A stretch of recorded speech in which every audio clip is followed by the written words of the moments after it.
What's going on, y'all? It's Masta Ace from Brooklyn, New York City. Been in the game since 1988. Well, what inspires me is, well, one of the things that inspire me, I should say, is other MCs, other music. You know, I listen to all the new blood that's out there, cats like Jay Electronica, the new talent. You know, when I hear cats like Jay spitting how he spit, it makes the gears turn in my mind. It makes me want to grab a pen and come up with a lyric that's on par with that lyric that he just spit. You know, so I'm definitely inspired by other MCs. I'm inspired by Europe, being overseas, doing shows in Europe and seeing the response that people have, the love that people have for hip hop. It just continues to recharge my battery, makes me want to keep going and keep rocking and keep doing it, keep being on stages, keep seeing the world. I'm inspired by my home life, my family, my wife, my daughter. You know, just looking in their faces and knowing that what I'm doing is going to help better their lives, that inspires me.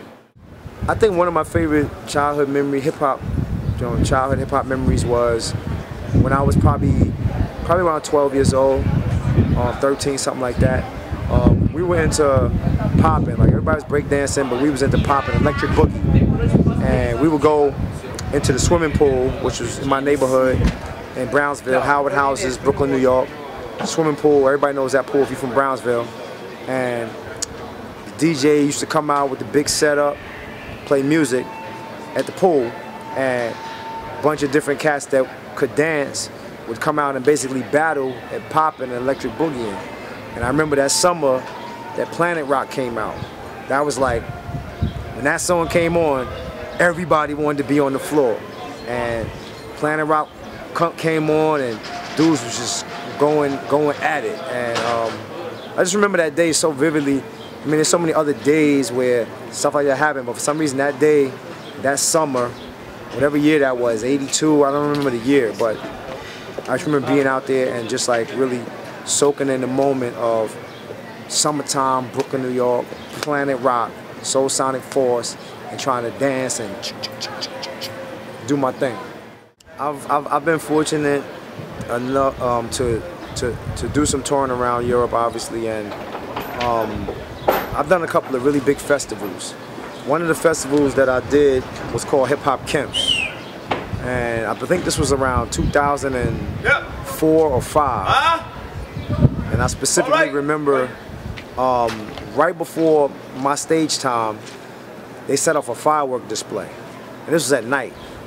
And there were in the neighborhood of 30,000 people watching the fireworks. And right after the fireworks ended, my show started. And when I just tell you the energy of 30,000 people and running out on stage to perform in front of that many people on a night like that, it was a warm night, perfect weather, you know, outdoors, big stage.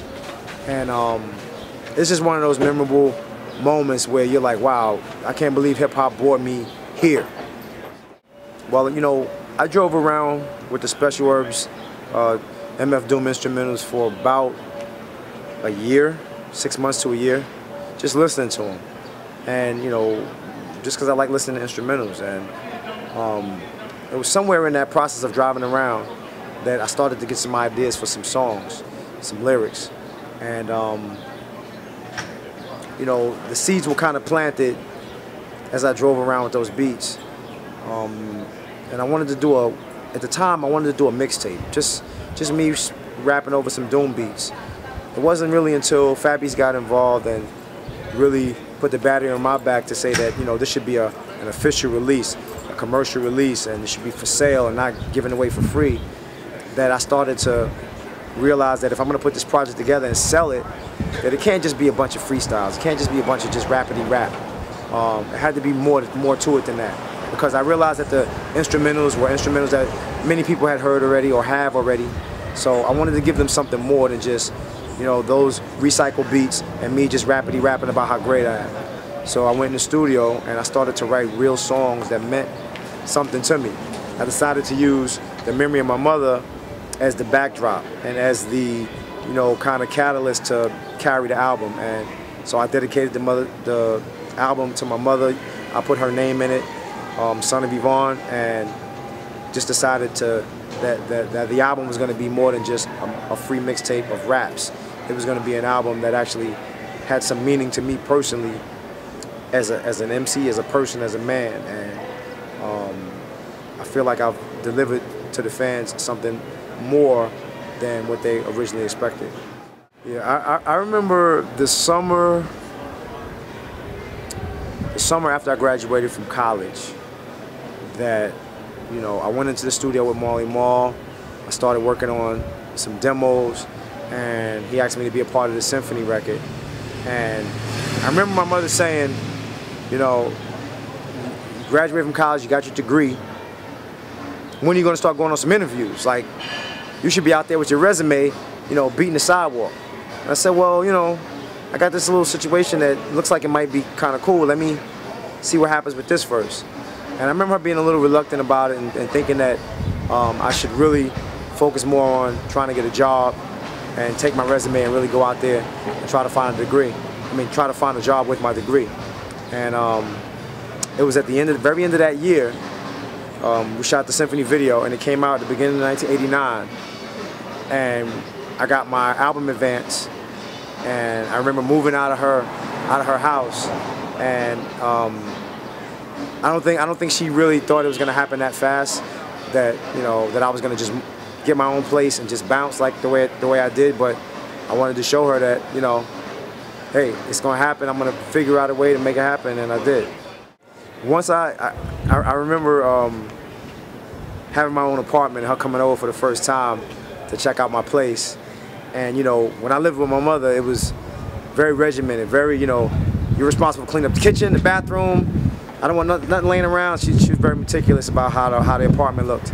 And I remember her coming over, and I had a pile of dishes in the sink. And she looked at them, and she looked like she wanted to say something. I said, you can't say nothing about my dishes. This is my spot. I don't want to hear nothing. And I just remember, you know, it was kind of a jokey moment, but at the same time, it was like, you know, me growing up and just having that sense of pride that it's my spot. And she had to respect me as a man now because I was handling my own business and paying my own bills. I think the biggest challenge I've overcome is being label mates with cats like Kool G Rap, Big Daddy Kane, Biz Markie, you know, MC Shan. These guys were household names in hip hop. These guys, you know, sold a lot of records, tons and tons of fans, and to be on a label with so much talent, you know, a lot of guys could really get swallowed up and kind of shrink. And I never doubted myself. I just kept trying to do what I felt like was right for me. I didn't try to follow behind any of them.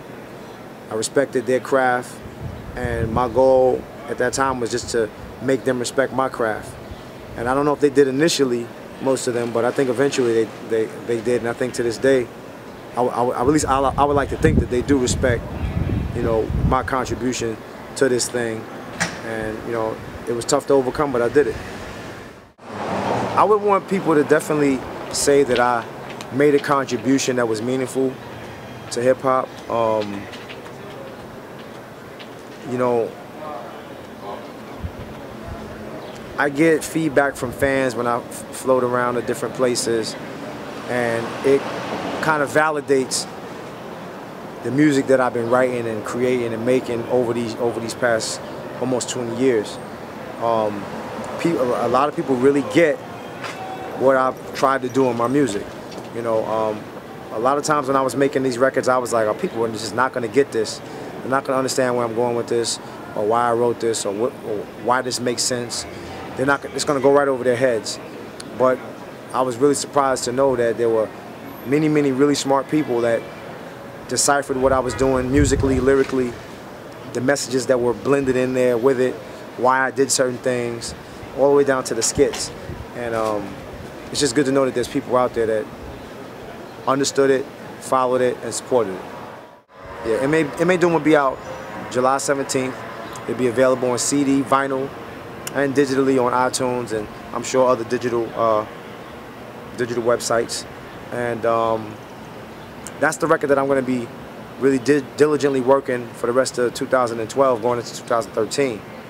In addition to that, my Disposable Arts 10-year anniversary, which is roughly about a year late, will be coming out as well this year, 2012. And it's going to be a collector's edition box vinyl set with, you know, it's either going to be a 4-piece or a 3-piece vinyl set. There's going to be a 7-inch in there with me covering a couple of Disposable Arts songs with a live band. Tons of new artwork. I actually scanned all of the lyric sheets from Disposable Arts, so fans will be able to look at the actual pages and the songs that I wrote and see different lyric changes and stuff scratched out and all of that. It's all right there for the fans to read. They'll also be able to have access to the instrumentals and acapellas as well. And you know, I'm just excited about 2012 and 2013. A lot coming, so get ready. M3 Hip Hop, that's my label. You know, I'm partners with Filthy Rich and DJ Rob. We have a group called the Bundys. Incredibly talented duo, guy and a girl, that have an incredible sound. They're incredible writers, producers. I'm excited about what they have in store. I really feel like this music is gonna take the world by storm. It's gonna be that next big thing, and look out for the Bundys.